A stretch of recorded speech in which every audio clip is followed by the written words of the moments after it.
সরকারের গদিতে নামবো ভাই।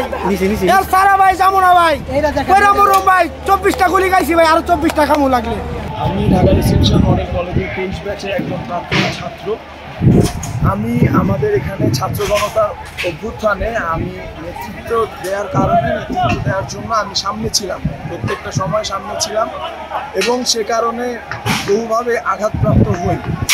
তবে যখন আমরা বিজিবি হেডকোয়ার্টারের চতুর্থ গেটে যখন আমরা অবস্থান নেই, তখন বিজিবির এখানকার প্লাটুন কমান্ডার উনি আমাকে সহ আমার কিছু সহযোদ্ধাদের ডেকে নিয়ে গিয়েছেন এবং তার ডেকে নেওয়ার কারণ ছিল উনি চেয়েছেন আমাদের সাথে সংহতি প্রকাশ করতে।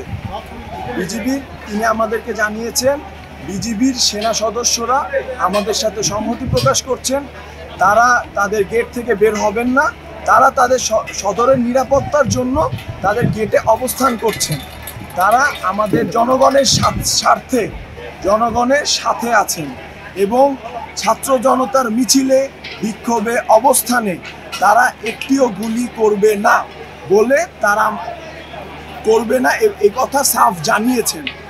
তবে এই কথা বলার পরে আমরা প্রতিনিধিরা যখন ফেরত আসার পরে আমরা আমাদের ছাত্র জনতার আন্দোলনে আমরা ব্যাপারটি জানিয়েছি।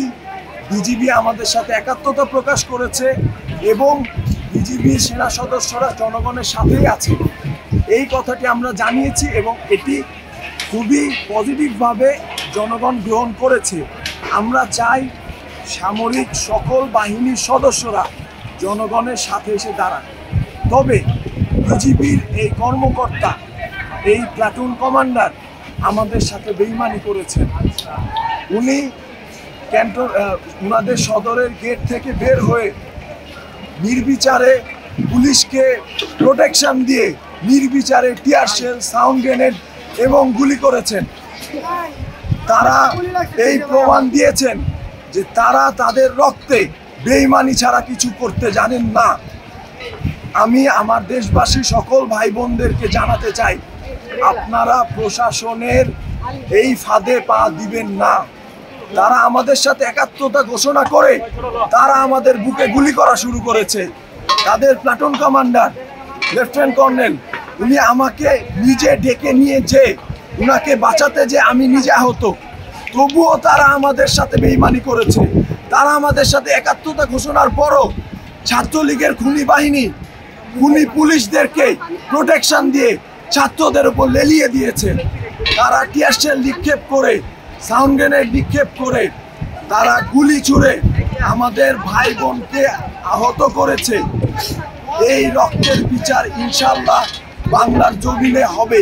আমাদের সেনাপ্রধান সম্মান রেখেই বলছি, উনি তার সিটে থাকার যোগ্য না। প্রিয় দেশবাসী, কারফিউ ঘোষণা হয়েছে, সবাই সাবধানে থাকবেন। জালিমের বিরুদ্ধে, জুলুমকারী জালিমের বিরুদ্ধে আমাদের এই আন্দোলন অবশ্যই আমরা জিতবো ইনশাআল্লাহ।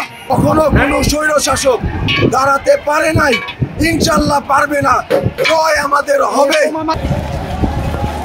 তুমি কোথায় আঘাত পাইছো? কোথায়? এর জায়গাটা কোথায়? এটা জায়গাটার নাম কি? এটা